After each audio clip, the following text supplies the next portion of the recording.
میں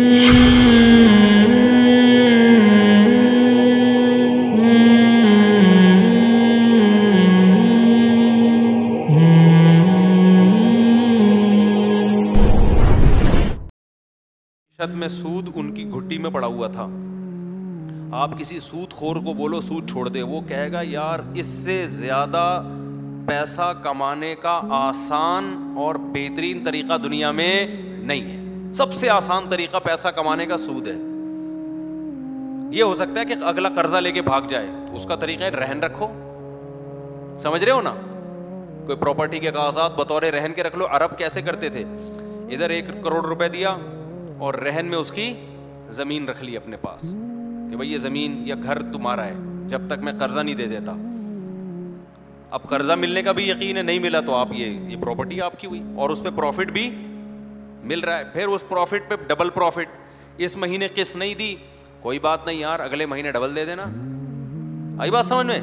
اگلے مہینے نہیں دی یار تمہیں میں چھوٹ دے رہا ہوں, اس سے اگلے مہینے کیا کر دینا, ڈبل کا ڈبل کر دینا. اضعافا مضاعفہ قرآن کہتا ہے, دگنا در دگنا کر کے لیتے تھے.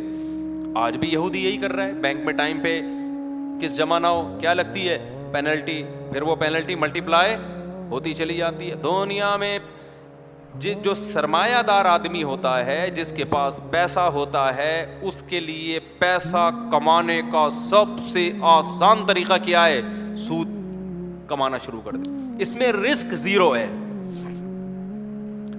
اب بتاؤ ارب پتی لوگوں کے لیے, جو کروڑ پتی لوگ ہیں ان کے لیے تو بہت, اور عرب میں یہ تھا, سود بہت ہو گیا تھا.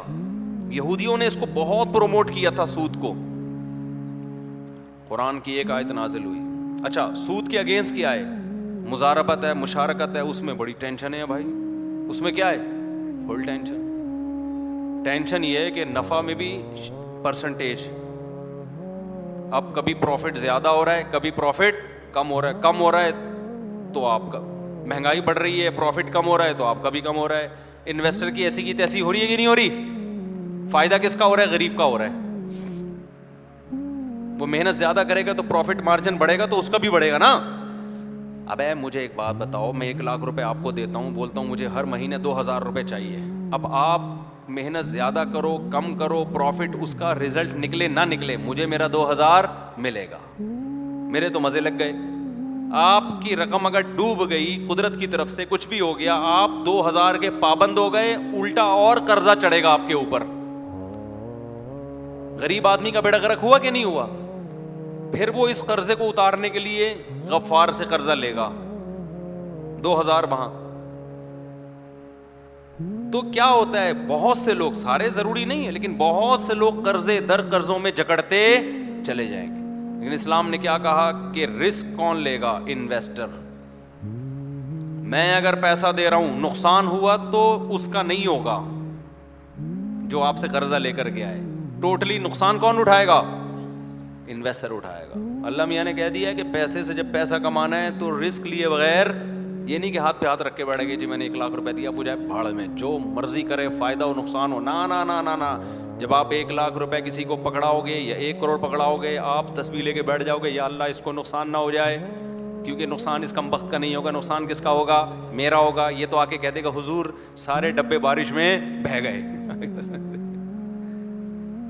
میں نے جس قیمت پہ گولڈ اٹھایا تھا بیچنے کے لیے, حضور گولڈ اتنا مہنگا ہو گیا ہے کہ اب اس قیمت پہ مجھے مل ہی نہیں رہا, اگر میں لیتا ہوں تو پروفٹ کا مارجن کم کرنا پڑے گا. تو حضور حضور کر کے بیٹھا رہے گا. بیڑا کس کا غرق ہو رہا ہے, انویسٹر کا, جو پیسے والا ہے. اور اس کا بیڑا غرق ہو, نقصان نہیں ہے کیونکہ پیسہ ہے نا اس کے پاس, یہ تو بیٹھ کے پیڑے کھا رہا ہے. اس کا بیڑا غرق اگر ہو جائے تو وہ کہاں سے بھرے گا, اس کے پاس پیسہ ہوتا تو آپ سے تھوڑی لینے کے لیے آتا, وہ تو غریب سے غریب تر ہوتا چلا جائے گا نا. تو سود میں کیا ہوتا ہے, غریب سے غریب تر, امیر سے امیر تر. اس پر میں بہت ڈیٹیل میں بیان کر چکا ہوں کہ اسلامی نظام معیشت میں کیسے اکانومی جو ہے نا وہ بیلنس رہتی ہے. یہ بھی میرا ٹاپک نہیں ہے, ورنہ اس پر میں 1.5 گھنٹے کا بیان کر چکا ہوں. وہ غیر مسلموں نے بھی بیان سنا ہے, وہ بعض غیر مسلموں کے بڑے زبردست تبصرے آئے تھے اس کے اوپر کہ اسلام نے 1400 سال پہلے اتنا بہترین نظام معیشت کو بیلنس کرنے کے لیے دیا. یہ ایک معجزہ اسلام کا 1400 سال پہلے دیا.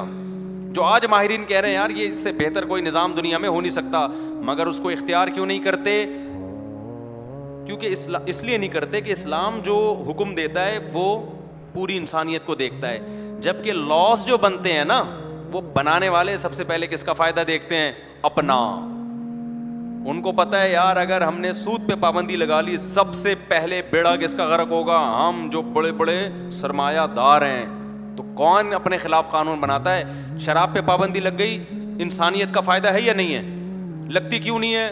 جو لگانے والے اسمبلی میں وہ سارے پی کے آئے ہوتے ہیں, کہیں گے یار ہم نے تو پیے بغیر ہمارا تو اسمبلی کا اجلاس نہیں ہوتا. تو یہ ممکن نہیں ہے نا, اس لیے قانون سازی ہمیشہ کس سے کروانی جائے گی؟ خدا سے, جو انسانوں سے بالا تر ہے, وہ سب کا دیکھتا ہے, چند لوگوں کے مفاد نہیں دیکھتا وہ. تو محمد صلی اللہ علیہ وسلم نے اعلان کر دیا. دیکھو آپ صلی اللہ علیہ وسلم تو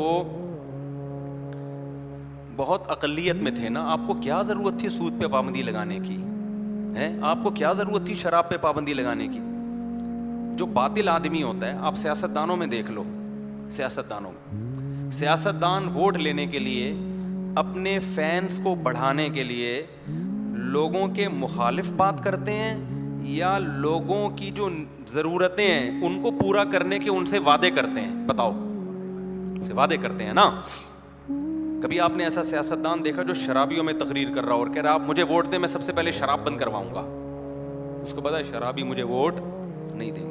تبھی یورپ امریکہ میں جو ووٹ لیے جاتے ہیں اس میں شراب زنا کا ذکر نہیں ہوتا کہ آپ ہمیں ووٹ دیں ہم زنا پہ پابندی لگا دیں گے. گدے گھوڑوں والا کام ہے, لوگ دیں گے ہی نہیں ووٹ. اب تو کیا بات کر رہا ہے یار, سب میری گرل فرینڈ اور میں تو تجھے نہیں دیں گے, لوگ یہ کہیں گے نا. آپ گٹکے والوں میں تقریر کر رہے ہو مجھے ووٹ دو, میں گٹکوں پہ پابندی. گٹکے والا کہے گا تو گٹکا کھا لیتا نا تو ایسی باتیں نہ کرتا. یہ سب گٹکا نہ کھانے کی وجہ سے ہوتا. ہمارے نبی پوری دنیا کا ویژن آپ کو دیا گیا, پوری دنیا میں اسلام کو غالب کرنا ہے. اب لوگوں کو اپنا ہمنوا بنانا ہے, سب سے پہلے اپنا فالوورز بنانا ہے, تو اس کے لیے تو وہ بات کرنی چاہیے نا جس میں لوگ اس کو ایکسیپٹ کریں. لوگوں کی خواہشات آپ چھڑوائیں گے تو لوگ تو آپ سے کٹیں گے نا, کیا خیال ہے؟ لیکن آپ کیا کہہ رہے ہیں بھائی میں اللہ کا نبی ہوں شراب چھوڑ دو. تبھی تو مشرکین آ نہیں رہے دین کی طرف. بھائی شراب چھوڑنی پڑے گی, بھائی یہ کیسا دین ہے یار؟ زنا چھوڑنا پڑے گا, بھائی یہ کیسا دین ہے؟ سود چھوڑنا پڑے گا, بھائی یہ کیسا دین ہے؟ بت پرستی چھوڑنی, ساری چیزیں عرب کے اگینسٹ جا رہی ہیں. یہ فرق ہوتا ہے ایک پیغمبر میں اور ایک سیاسی لیڈر میں. آج کل کے بھی موٹیویشنل اسپیکر میں دیکھتا ہوں وہ کبھی وہ بات نہیں کرتے جو ان کی عقل ٹھیک کہہ رہی ہوتی ہے, وہ ٹھیک بھی اسی کو کہتے ہیں جس کو پبلک ٹھیک سمجھتی ہے, اس پہ موٹیویٹ کر رہے ہوتے ہیں. تبھی واہ واہ واہ واہ سبحان اللہ لوگ لگا رہے ہوتے ہیں, انگلش میں سبحان اللہ کہہ رہے ہوتے ہیں, ویری گڈ زبردست کلیپنگ ہوتی ہے. حالانکہ بہت سی چیزیں ان کی عقل کہتی ہے کہ یہ غلط ہے, لیکن ان کو پتا ہے اگر ہم نے یہ کہنا شروع کر دیا تو جو لوگ ہماری اسپیچ سننے کے لیے آئے ہیں وہ مارکیٹ سے شارٹ ہو جائیں گے, وہ نہیں کریں گے کبھی. بہت سی چیزیں ہیں جو 2 اور 2 4 کی طرح غلط ہیں, مگر آج کے موٹیویشنل اسپیکر ان کو غلط نہیں کہتے. وہ کہتے ہیں اتنا اچھائی کو پروموٹ کرو, اس اچھائی کو پروموٹ کرو جس کو لوگ عملاً اچھا سمجھتے ہوں. سمجھتے ہیں بات کو, جس کو لوگ کیا سمجھتے ہوں, پریکٹیکلی سمجھتے ہوں کہ یہ اچھا ہے. لیکن پیغمبر ان تمام